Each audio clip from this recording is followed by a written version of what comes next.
Hello guys, so in today's video I'm going to talk about another scam I've experienced in my career of buying and selling things online for the past 7 years. This one is the last three weren't anything big. This fourth one is kind of big. I lost $137.50 and a bit of headache and a bit of time. So I'm going to jump right in it. So back in now we're in August 2020. Back in and I'm much better organized. But back in August 2019, I started having a lot of work, and my requirements for a certain resource increased dramatically, like very quickly.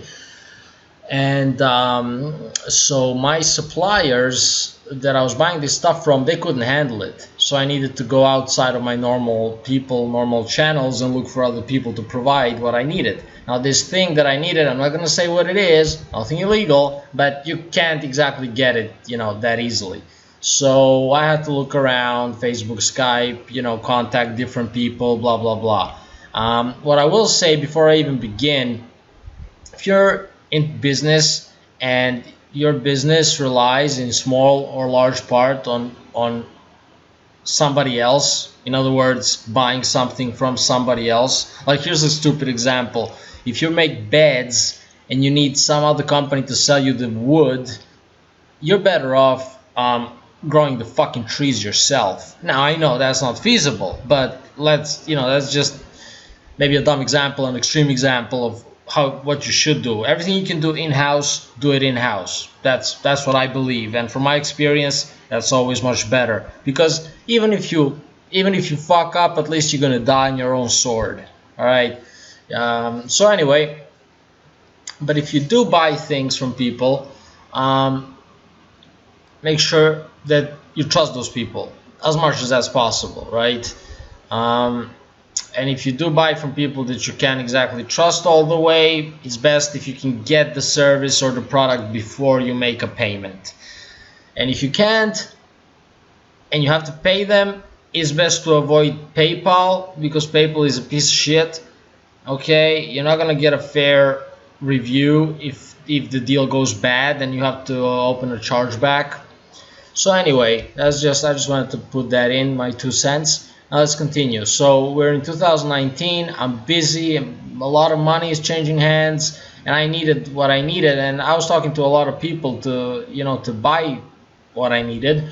And one of the guys on Skype said that he can provide, and we made a deal for $137.50 US dollars. So I sent him the money. Kaushik Majumdar, whatever, son of a bitch, piece of shit. Hope he dies. So probably some Indian or whatever. Nothing against Indians or whatever's, but So anyway, I paid him. He was supposed to provide the thing within 2 to 3 days. But about an hour later, he sends me a message that he needs to set tracking info for the payment because PayPal put the money on hold. And he did that, but I needed to confirm. And at this point, I should have known, because he wasn't selling me a physical product. It was something digital, so there's no tracking info or anything like that. So I should have known, but I was having a good feeling about it. I was super busy, and in good faith, I just said, okay, whatever, fuck it, I'll do it.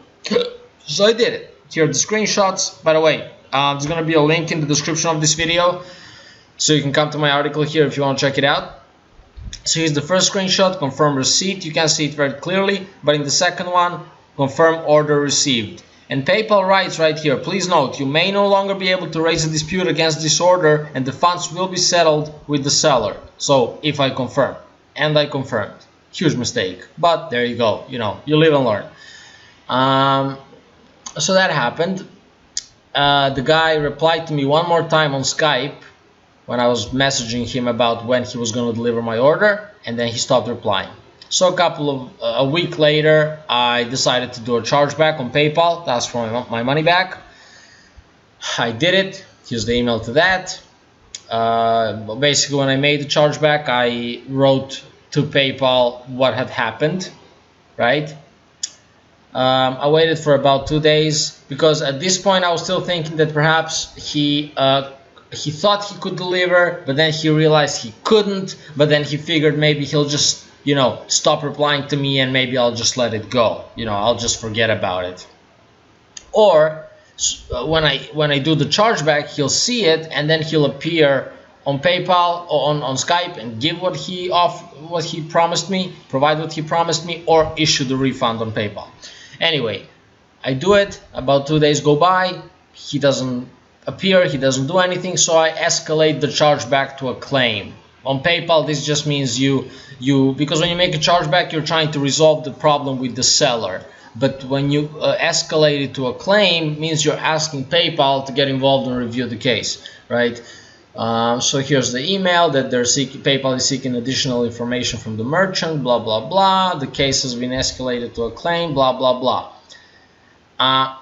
As you can see in the email above, at this point, PayPal basically said I have to wait up to 10 days to allow the seller to provide the requested information, blah, blah, blah. You have escalated this problem to a claim, blah, blah, blah. Okay, so I waited the 10 days. 10 days later, there's a response to the claim all of a sudden. Now, I don't know if he actually waited for 10 days and then replied on day 10, or if PayPal would send this email even if he didn't reply. You know, just like they'll send it if he replies on day 3 or day 5 or day 7, and if he doesn't reply after the 10 days, they'll still send the same email. I don't know. But anyway, Kaushik, son of a bitch, has provided a response to the claim you filed against them. We're reviewing the facts of the case and will carefully consider all the material before making a decision. Okay, great. And also, we will let you know if we require additional information from you. So this is what PayPal tells me. And we'll contact you via email when a decision has been reached. Okay? Okay. 2 days later, I receive another email from PayPal that they're proceeding with their investigation. And then, 4 days later, I receive an email that my PayPal claim has been denied. My claim is denied. He gets to keep the money. He gets to scam me thanks to PayPal. And I just lost money for nothing. Wow. Thanks a lot, you bastards. And if you check the screenshots, all of these emails that PayPal sent me throughout this whole process, they always say that if they need more information from me, they're going to ask me for it. They'll ask me for it. But they never asked me for it. Had I known that they're never going to ask me for it, I would have included more information when I opened the chargeback, right? Except I figured I opened the chargeback, I explained the situation to PayPal about what had happened, I state my case, and then if they need the full details, the Skype conversations, you know, the emails, all these kind of things, I'll send it to them, right? And if I remember correctly, on the PayPal chargeback page, there was no way for me to upload the document. So, you know, I couldn't exactly take the entire Skype conversation and copy paste it into PayPal's chat box.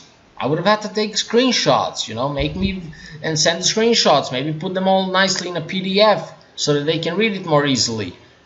So, but they never asked me for any information.